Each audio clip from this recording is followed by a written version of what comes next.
عظيمة، فرقة عظيمة، والله الأهلي فريق عظيم.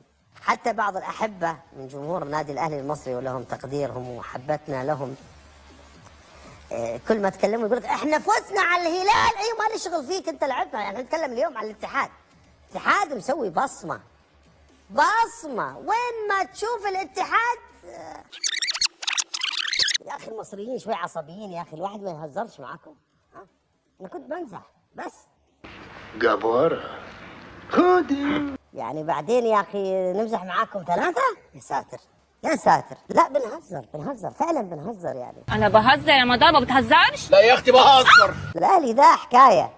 طب ممكن نلعب مع بعض من غير الاهلي؟ يعني في فكره من غير الاهلي ممكن يعني يكون في حل ان احنا نلعب مع فرق اخرى. لازم الاهلي؟ مشكله. القميص الاحمر ده اليوم النسر كده حلق في سماء جده وفين يوجعك ما تسمع الا وزيو.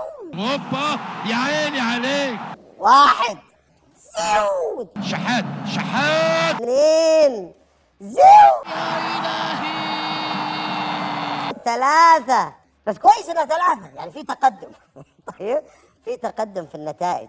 الاتحاد كان كعبه عالي على الاهلي وعنده نتائج تاريخيه احسن من الاهلي. اليوم جاء الاهلي سدد كل الفواتير، قال لك تعال انت حسابك كام؟ خذ